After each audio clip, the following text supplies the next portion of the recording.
Good evening, everyone, and welcome to the Midweek War! And we are here to talk WWE NXT, and we actually have two very special guests that are going to NXT tomorrow night in Pittsburgh, because we had Lucha Underground coming back tonight, so we have a full house in the hangout tonight.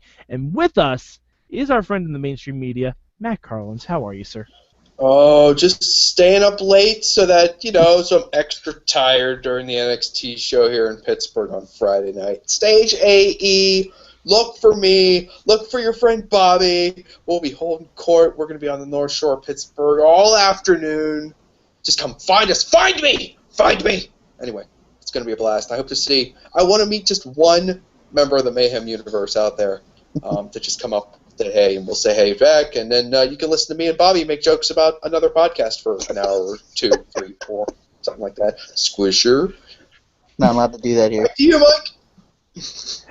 And as always, if you do see Matt out in the annals of Pittsburgh for NXT, you're allowed to chop him. Moving on, we have the voice of Inspire Pro Wrestling, Eamon Paton. How are you, sir?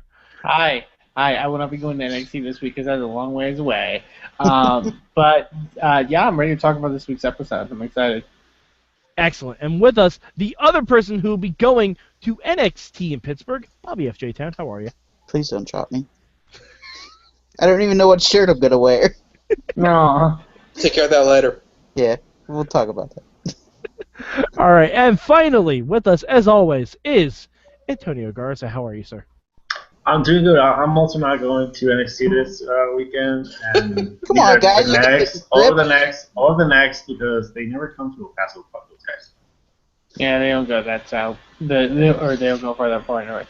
Yeah. You guys can take Dario Quita's truck and just drive it up here. No. Get everybody into the back of the trailer. I am not right in the back. Yeah, I don't think anyone wants to ride in the back of that trailer. Passengers in the trailer, others would call snacks. Snacks. Squisher. Anyway, okay. All right, we gotta stop this. So because we have a full house this week, we were going to do things a little bit differently. But first, we're going to start off as we always do with our one word. My one word for NXT this week is Zubaz. We will get into why that is in a little bit. Matt, what is your one word this week? Tie. Okay. Eamon, is your one word clothing related too? No, it's not. That's not the kind of tie I meant. Yeah, what? I know, but god damn it, I was trying to run a theme. Okay. I was trying to run a gimmick. Mine is rage. All right, Bobby, what's your one word this week? Tan. And Garza, what is your one word this week? I really want to use rage. I guess I'll go with oh man, Piggy. Oh. Oh. All right. Well, because we have such a full house this week, this is how we're gonna work it. We got two guys giving goods, two guys giving bads, and we have one big change for our friend in the mainstream media. So, Eamon, what is your good for NXT this week? My good for NXT this week was the opener, the tag match with American Alpha, my favorite team name ever. Fuck you guys. Eamon, it's growing on me. They can chant it. At Fullsdale proved that they can chant it. Kinda. Yeah, kinda. It's a little clunky on the chant. Mm-hmm. I kept hearing American Outlaw, and I was like, that's a cool name. A lot cooler than their name. Against Blake and Murphy. I like this match. Obviously, Gable and Jordan are amazing. I love Gable doing all his arm drag stuff and Corey Graves not knowing how to handle it. Like, just being like, this is ridiculous and amazing. I actually thought Blake and Murphy did well in this match as well. Like, I thought, especially Murphy, his selling and his bumping was really great. Like, he bumped like crazy for them, especially when Jordan would like power him and stuff like that. I love the fake out with the fake injury. I thought it looked great. I wanted him to do the Family Guy. But yeah, it was really good. I obviously love Gable Jordan. It reaffirmed my love for them, and it made me actually kind of appreciate Blake and Murphy a bit. Not to mention Alexa Bliss at ringside. I mean, Alexa Bliss is pretty great. Makes a handy weapon. Yeah, I it did. I really, really want to take Gable, put a mask in him, and take him to Lucha. Because his style is pretty much Lucha. Yeah. all right, not everyone can go to Lucha, Garza. No, I mean, Not everyone can do that. I'll take it to Triple A or anything. It's okay. All right, Bobby, what was your good for NXT this week? The ending to the main event, I thought it was brilliant. It was cool, like, to have that mystery. William Regal coming out and he's like, "I'm gonna have to review this tape. I'm gonna have to review this tape. Come with me, referee." Because here's the thing, like people could see that as like a weird, like kind of cop-out finish, but it's legitimate. Like, Yeah. what happens when two guys have a submission hold on a guy and he taps out? Exactly. And it stretches it out a little more too with the number one contender thing. Like, who's the number one contender? We don't know. Are they gonna have a one-on-one match? You know, is Baron Corbin totally out of the picture now? Which I was gonna say, this is great character development for Baron Corbin. Oh yeah. I Is he also gonna love. get mad and destroy things again. Well, because he was really frustrated when after he hit Joe at the end of the days and Sammy broke it up. Like, he was pissed, and I like the idea that in a sense after Takeover London, he had the most legitimate claim for being the number one contender. Joe already lost his match, and Sammy just came back. He has come so far in such a short time. Mm-hmm. Like, he's getting better by leaps and bounds every week. Yeah. He made this giant leap, and it's almost like no one noticed. Like, he had his big coming out match against Joe in Brooklyn. Okay, Brooklyn. Trust me, I was there. And they were like, "Oh my God, Baron Corbin!"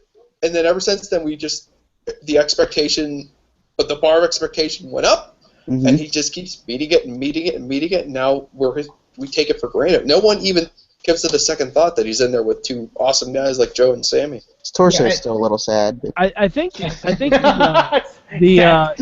sad torso. He's got the best entrance still. I think the improvement of guys like Baron can kind of be attributed to the delay of the tapings. Because, like, we get to see one cluster of how he's doing. And then, in real time for us, it probably takes a month. But they're wrestling, they're working hard. And then they're, like, fast-forwarding to another, like, when he's gotten more skills, when he's got more training and got more used to the guys he's working with. And that's, like, a month and a half later. And then it's like, whoa, where did this happen? Because same thing happened with Becky Lynch. Yeah. Same thing happened with Becky Lynch. Same thing happened with Dana Brooke. I still fully believe it will happen with Eva. She's already getting better character-wise. Like, I think the wrestler... I've said this from the beginning. If Eva can get her wrestling skills up, she will be the most over heel in the company. Legitimately. I also just I think they're doing great stuff with this whole, like, I hate the indies gimmick for Corbin. You mean I hate Ring of Honor? I hate Ring of Honor and everyone who does or doesn't come from it. But, like, it works so well because of how NXT is now, and the fact that they are bringing in so many new guys, and it's such a focus on indie wrestling. It gives Corbin so much to work with. Especially when, let's say, Austin Aries or Shinsuke Nakamura come in. I don't know. I'm just throwing out names. I'm guessing. This is WWE spoils it themselves. Fucking whatever. Yeah, exactly. Yeah, they have breaking news on their website and Twitter accounts. Yeah. All right. I wasn't a big fan of the ending, but it had the quote of the night, and it was Samoa Joe saying to Regal, "He had a crappy sharpshooter locked in." Yeah. He had a horrible sharpshooter locked. Bret Hart gave it 4 out of 10.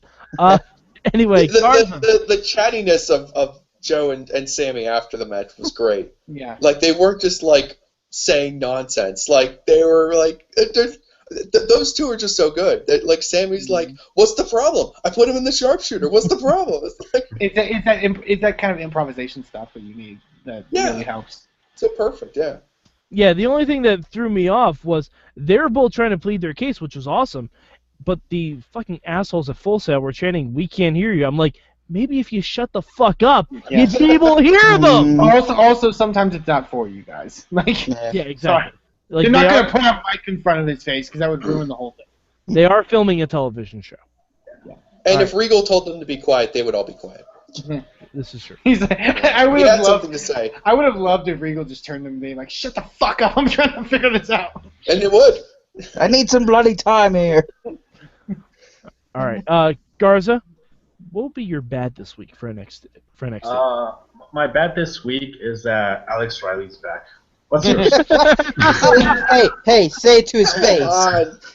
Hold on. I will get a picture of Alex Riley up on my phone so that you can say everything that you want to say about Alex Riley right to his face, Garza. I mean, it's the picture of him It's like the saddest picture. If it's not a current picture, it doesn't count, Mike. I was gonna say get the screen grab of him like giving birth into the hard cam. Okay. What? All right, Garza. Oh, that's not current. Oh, that's an old one. Say it to his face. He kind of looks like Shireman in that picture. He does. Alex Riley, my bad of the week is that you're back. Mike, what's yours?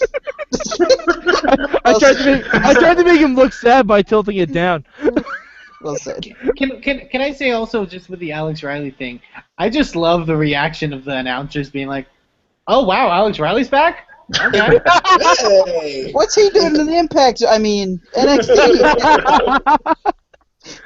Also, I took like 5 or 6 notes for NXT. Some of them don't matter, but there's one from the Alex Riley promo from backstage where he says the line, "I've been sending letters and emails to Stanford," and I just wrote, "That's a little creepy, Alex." Just a bit. Like, Yeah. I think this also goes in with the tweet that he sent out about AJ Styles. Oh God, Yeah. I haven't read it, and I don't even want to. God. No, it was just when AJ came out on Raw or at the Royal Rumble or something. I forget when it was, but he just sent a big tweet like, "Are you kidding me?" or something like that. I'm like, who cares? You see the responses to that tweet? No. There was some great. Why am There was I not one- wrestling Chris Jericho on Raw? There was one response from a random fan, who got pictures, screen caps of his title history against AJ Styles' title history. I saw that. One against like 3 different columns of titles and awards and tournaments. Yeah, I saw that too. That was really good. All right, my bad for this week. We pile on Alex Riley, but there's great potential here. He could be like the male Eva Marie of NXT. If Oh he my does God! it What if right. they teamed up? That's BJ Whitner. What if they get married? Oh. No, I mean, all right, I'm gonna say this. He could turn it around like Tyson Kidd did. Yeah. He could. He absolutely. Or he could be Justin Gabriel and he could go away. I have a feeling we might see Justin Gabriel again soon. Anyway, He went to a by much the darker way, place. I'd be totally cool. Just put this out there. I would be totally cool with this whole thing ending with Alex Riley like selling on the floor from a move, and then Kevin Owens' music just hits, and he comes out, stomps him once, and leaves. I was really hoping that Riley wouldn't even wrestle, and somehow Kevin Owens would just take him out. like when the one Yeah, Royal Rumble you guys where are where ignorant. Kayatai kept trying to go into the match. That's what I want Alex Riley's career to be for the rest of his life. Guys are Wouldn't that have been amazing if Alex Riley goes into the Hall of Fame, and Kevin Owens inducts him by powerbombing him off the stage. I Wouldn't will it- and say. they just drop the ring on him, and they're like, Alex Riley, ladies and gentlemen. I will say though, to be fair to Alex Riley, he wasn't the only one that had like the super tan. I think they had just like a car wash when they went through Gorilla, where everybody ran through the tanner before they came out there. I love it. Oh God! All right, my bad this week, and I might get some flack for this, but the main event, apart from the last 3 minutes, Oh really? That was good. I didn't think they gelled as well as I thought they would have. I don't know. Maybe I was still in my post lucha funk. I saw at least 2 better 3-way matches this week than this one. You're Like, right about I mean, there was a really good three-way match on Impact. There was a really good three-way match on ROH. There was a really good three-way match on Lucha. I don't know. I like the ending. Wow, that is kind of weird to think like that there was. That's kind of crazy. Yeah, I mean, I like the ending. I thought the ending was kind of cool, despite Balor never using a sharpshooter to win a match, and Joe never using a crossface to win a match. Hello, You mean Jericho and Benoit. We're mean just going to Sammy. redo your ending again. But yeah, I mean, Well, I think Joe has used the crossface before, never not to end a match, but like. yeah, not to end the match. I mean, that's kind of my point. Like, I don't know if like Balor had on a Koji clutch or something like that. Sammy. Sammy. Sammy, excuse me. If Sammy had on like a Koji clutch, which he reintroduced last week, okay, that's one thing. And then Joe locked on like an ankle submission or something like that. But Sammy's Canadian. All Canadians use a sharpshooter. That's true. That's true. It's in their blood. It's kind of. Yeah. I liked this stretch up until like. Whatever was the point, I think like Sammy was going for something on Baron or something, and Joe pulled him out and put him in the clutch on the outside. Yeah. And it really, Yeah. I like that. Like I was like, oh, that's really smart strategy. Yeah, that's like, when it turned around. But other than that, like I don't know, it just didn't grab me. It just didn't. I don't know why. Like, and I like all three of those guys. It just didn't work. Mm-hmm. All right, Matt, what will be your change to NXT this week? Well, Mike, as you may see from looking at my little graphic down here, there's no greater fan of the Drifter than yours truly. But, I've seen him. He could deliver one hell of a swinging neck breaker, Mike, but I just don't think it's finisher material. I'd like to see him maybe find a submission move that works for him and maybe try to work that in after the vicious swinging neck breaker. There must be some sort of submission move he can come up with, and maybe tack that on there. A lot of people are piling on the Drifter, and I'm not going to be one of them because I'm from Pittsburgh too, and we all stick together. But anyway, I think for if you want the Drifter to have a submission move, he should try and get like a seated Fujiwara armbar, like where he pulls one arm back and then he plays his opponent's ribcage like a guitar.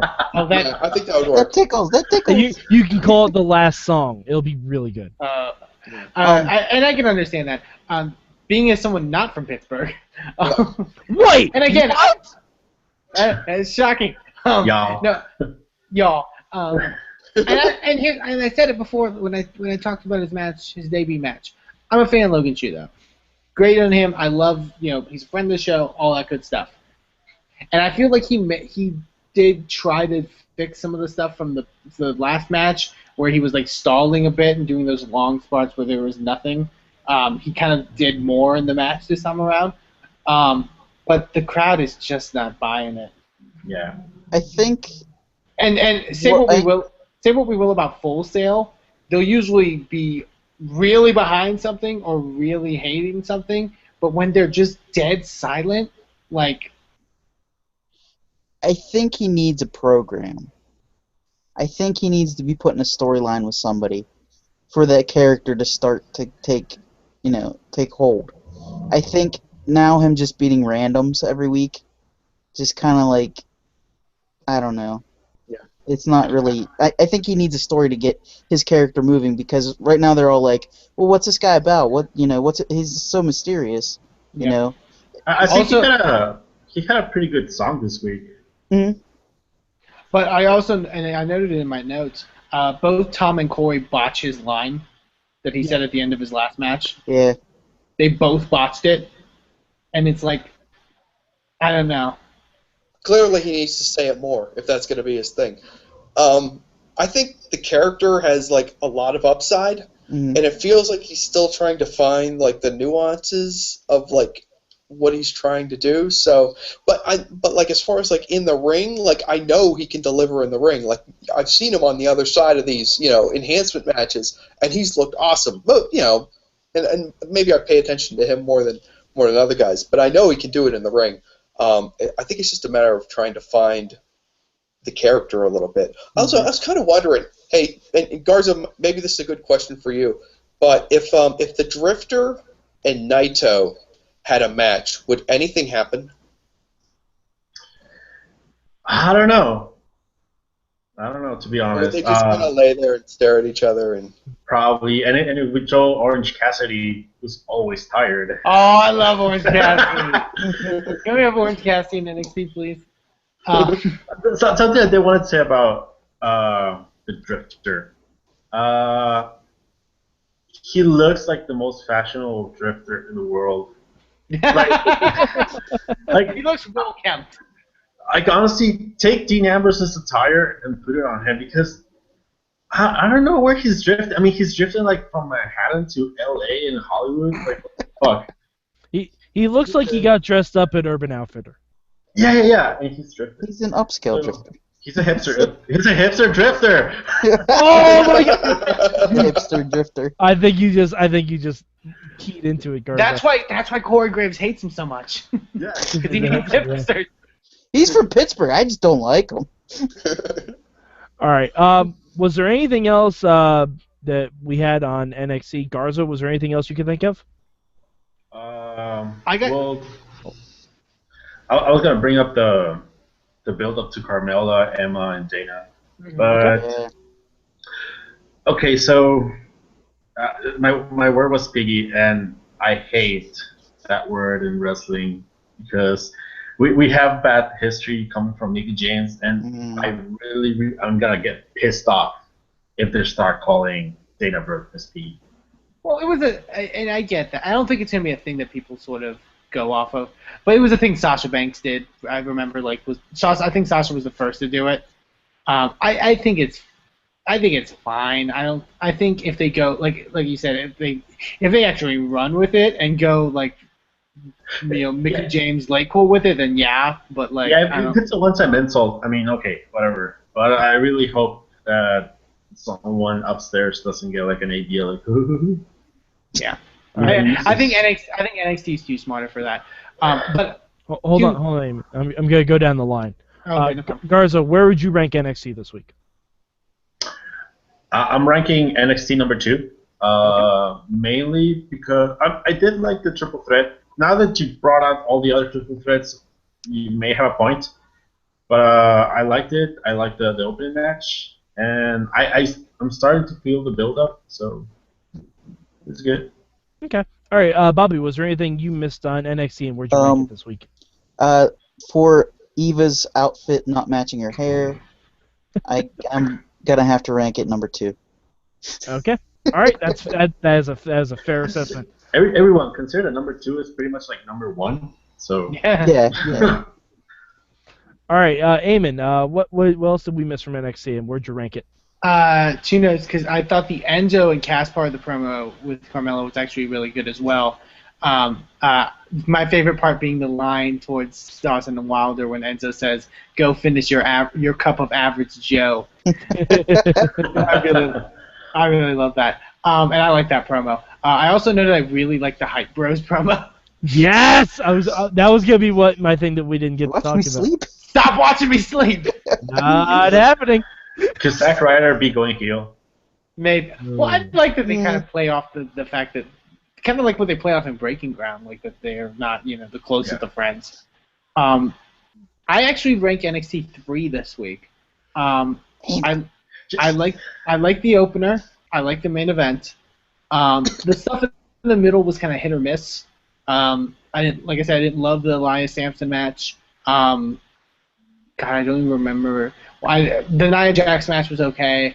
I don't even remember what the other match was. There was another match, and I totally don't. Oh, Alex Riley. Yeah, Alex Riley. Obvious. Yeah. Say it to his face. Obviously, my. All right, I'll bring the picture up again. Oh no, but yeah, but it's a different picture, and he's sadder. Yeah. But it's my number 3. All right, Matt. Was there anything else you mixed from NXT this week, and where'd you rank it? Well, I only saw NXT and Lucha Underground this week, and nothing's beating Lucha, so NXT strong number 2. I saw a little bit of Impact. Impact was fine, so I just want to point that out too. Impact was fine.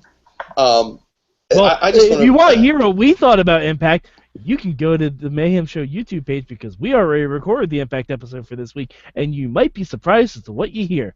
Back to Matt. That was shocking.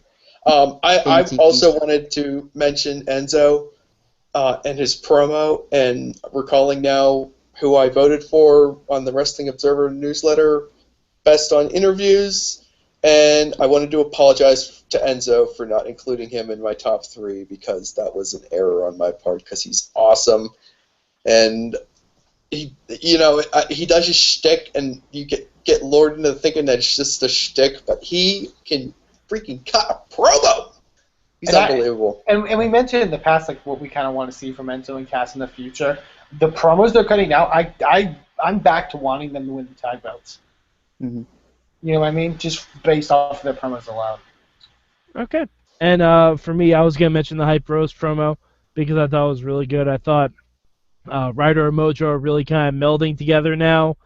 And Mojo being kind of like where you have a relationship and there's one person that's way more into it than the other person. Mm-hmm. If that's the dynamic that they're pushing for with this, I'm all in for it. All in, because you don't have to be great friends to be a great tag team. Like, that's something that they've done a lot on NXT, but you don't have to have that, and I think it works for the Hype Bros advantage, especially going up against the new Vaudevillains next week, so it should be interesting. I'm actually ranking NXT number 4. Oh. Yeah, number 4 this week. Shots fired.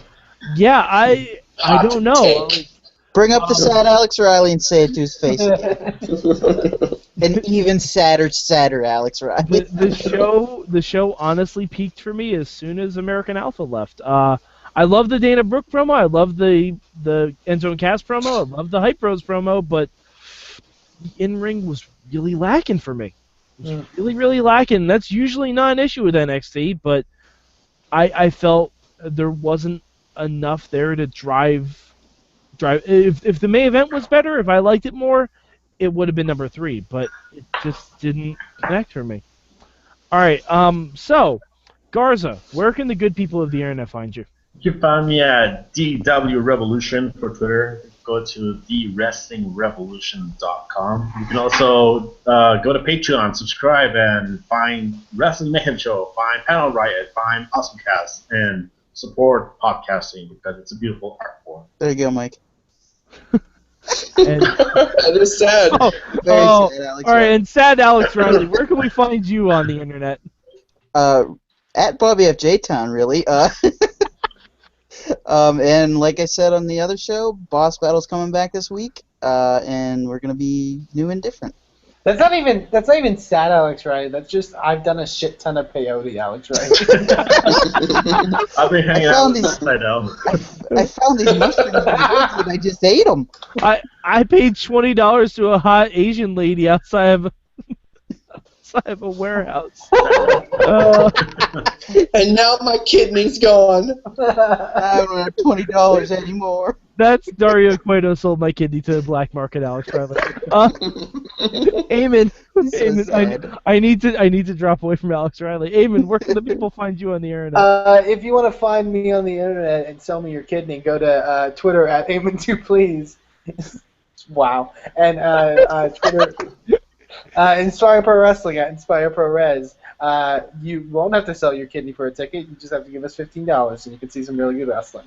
I really hope no one in the FBI is watching this show. Sorry. You're going to get a knock on your door. Sorg, you're getting a strong letter. In the interest of transparency, everyone should know that Eamon will be flipping that kidney for NXT Dallas tickets. Yeah, that's not a lie.